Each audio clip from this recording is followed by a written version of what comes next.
What's up, everybody? Adila here. If you're new to my channel, I make music. If you're not new to my channel, I am going to be doing these videos where I kind of give you a behind the song look at some of my sync placements. Disclaimer, these all belong to my husband. I have been an independent artist basically for my entire career. And this is an interesting fact. My first sync placement took 7 years. I know that sounds insane. And it happened because I didn't know it was happening. And that's the beauty of it. And that's how I was introduced to that part of the industry. And when I was introduced to it, I completely fell in love. And I was like, how do I do more? Seriously, I want to do more. To really kind of explain this journey, we've got to go in the time machine back to my first album. And the reason why the first album is important is because my first sync placement came from that album. That album was called Off the Burner. I felt like I had basically worked my entire life to do that one album, right? Like I had thought it out, I planned it out. Now, did it land with huge success? No, but what it did do was build the concrete or the foundation for which I literally laid the rest of my career on. The album started off with like a very slow, meaningful song, and the first lyric of the first line was "I felt hopeless," which I'm sure a lot of us independent music artists, independent indie artists can relate to, right?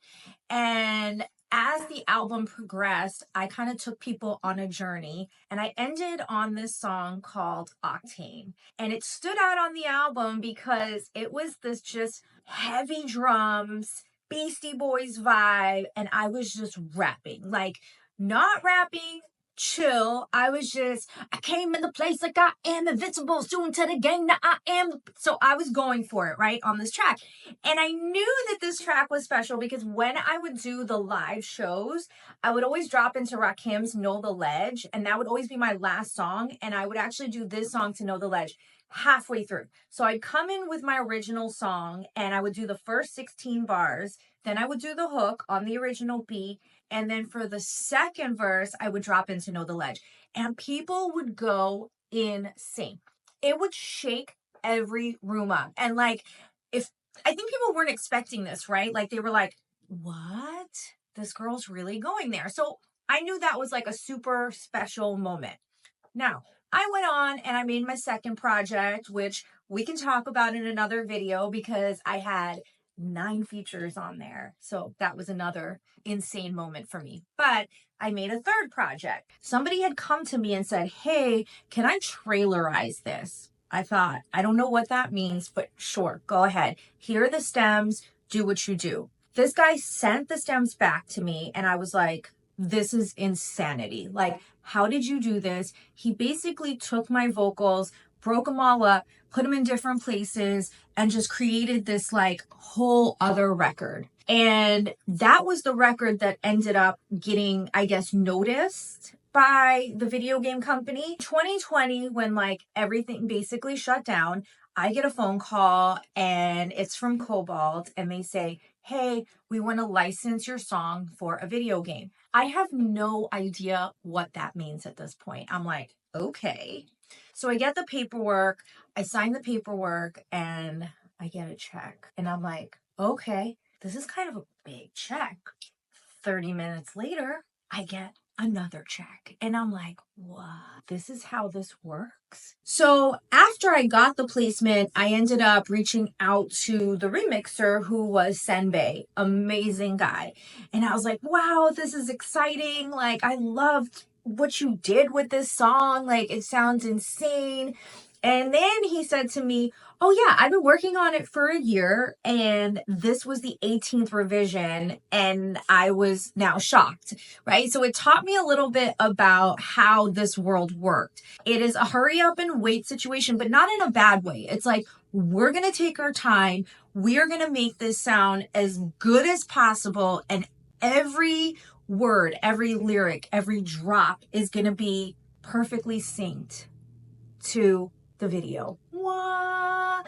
This is insanity. But more importantly, now I'm like waiting. I'm like, when is this gonna drop, right? It's for a video game.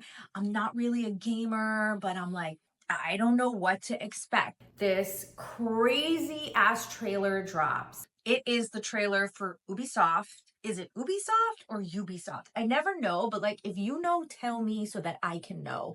It is for Riders Republic, and I guess I should kind of see the funny, ironic thing here is that it's about riding bikes. And I am notoriously known as the worst bike rider on planet Earth. Okay.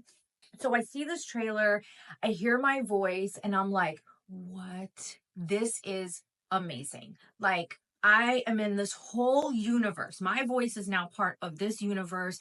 People are watching it, people are experiencing it, and I just see the views go up. Like, I'm watching on YouTube, and it's like 100,000, 500,000, 600,000, and I'm just like, this is insane. Like, as an independent artist, this is probably the least amount of work I've done to promote something, and I am getting all of these listeners. People are hearing my voice. I'm exposed to all of these people. Immediately, I saw the benefits of having my songs in these different projects, right? I was able to be an artist, be creative, go crazy on a track, but then all of these companies, they did the promoting, right? So they're dropping this video or a TV spot or a trailer, and here I'm getting all this free promotion. They're like, who is she? We like this song. We want to add it to our playlist. And to this day, Octane is still my most streamed song. And I feel like it really built this fan base for me so that when I did drop all of my other stuff, it was like, okay, the fan base is there. They want more. So to recap this crazy journey, I dropped my first album, Off the Burner. On Off the Burner, I had a song called Octane that was produced by my husband, Street Runner. Cobalt calls in 2020 and says, hey, we want to license it. Ubisoft or Ubisoft then puts it to their trailer and drops it. It hits 1 million views very quickly. It was remixed by Senbei. And it just took this whole crazy journey of like, what? Like, it shows you that like music is timeless, music is forever. You don't know when, like, you just don't know when something is gonna pop. And something I say all the time, like a thing I say all the time is that don't be a hard drive artist, in the sense that like if you have the music and you've created it, put it out into the world, because you don't know what's going to happen with it. It could be 10 years later, it could be 22 years later, as we saw with Kate Bush. Like, magic happens, right? Like, somebody hears a song, it speaks to them, and they see something for it, and it becomes this its own big moment. So if you could take anything from this video, it is, when you have your music, put it out. I think the magical thing about this is I didn't seek it. It came to me, and since 2020, I've had over 200 placements. I've been in TV, I've been in ads, I've been in trailers, and it's just the most awesome place to be.